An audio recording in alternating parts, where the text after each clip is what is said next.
Hello everyone, I'm Granata Vanrido. Today, we are delving into the intriguing world of Hertzsprung-Russell diagrams, isochrone, and cluster fitting.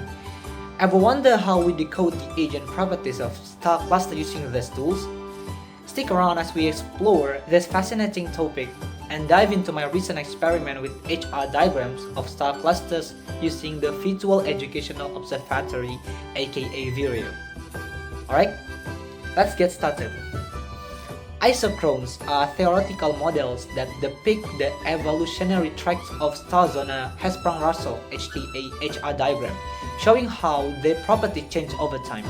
In cluster fitting, these isochrones are overlaid onto observational data such as color magnitude diagram aka CMD to find the best fit model that matches the cluster observed characteristics. By adjusting parameters like age, metallicity, and distance, astronomers can align the theoretical isochrone with the cluster distribution of stars on the CMD. This fitting process allows astronomers to estimate the age and other properties of the stellar population within the clusters, providing valuable insights into its formation and evolution. Alright, let's get to the problem and also the answer. Alright, for the question number 7, which cluster is the oldest of the one that I chose and how old is it? The answer is NGC 752 by 1.413 gigayears or billion years. And then for the question number 8, which clusters is the youngest of the ones that I chose and how young is it?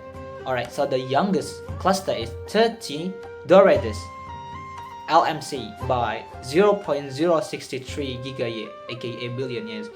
And for the question number 9, how do the age of this star cluster compare with the age of the Milky Way? Alright, for the A section, comment on when you think they formed in the lifetime of the Milky Way.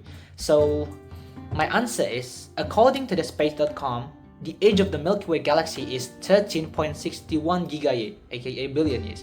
The average age of star cluster that I have previously observed is 0.348375 gigayear aka billion years.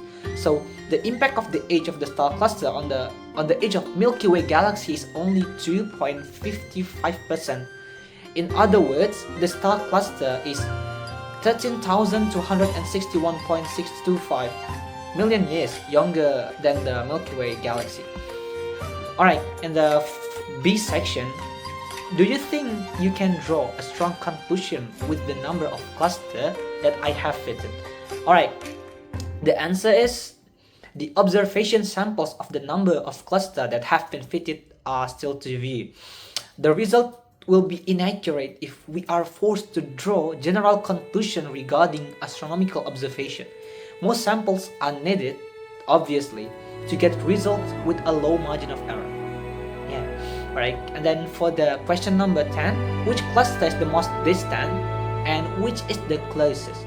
Alright, for the A section, given that all of these clusters reside within our galaxy, comment on what this cluster tells us about how big the Milky Way galaxy could be. So the answer is, it is known that the closest star cluster is CYG-OB2, which is 24.210 parsecs away. Meanwhile, the most distant cluster is 30 Doradus LMC, 2618.2 parsecs away. The diameter of Milky Way galaxy, according to NASA.gov, is, 105,700 light years or around 32423.61 parsec, 0.31 parsec. It can be concluded that if all the clusters that we have observed resided within our galaxy, then the distance of the farthest star cluster to 2618.2 parsec would not be comparable to the diameter of the Milky Way galaxy. Yeah. The diameter is 32,423.31 parsec. And then for the last question, what did I learn during this experiment? Alright, during the experiment exploring the color magnitude diagram aka CMD, and then zero-age-man sequence aka ZAMS and isochron using the virtual educational observation video, I engage with the vital tools for the understanding stellar evolution populations. Through the CMD within video, I learned to interpret the relationship between the star colors, or indicative of temperature, and its magnitude or brightness. This enabled me to identify the ZAMS, representing the main sequence of stars at the beginning of their evolution. By overlaying isochrons on the CMD, I also explored how stellar population evolve over time, comparing theoretical models with observed data to estimate the ages of star clusters and stellar populations. These experiments provided me with the focused understanding of how these tools within Vario facilitate the study of stellar evolution and population characteristics. Alright guys, maybe that's all from me. Thank you very much for your attention and cheerio. Bye bye.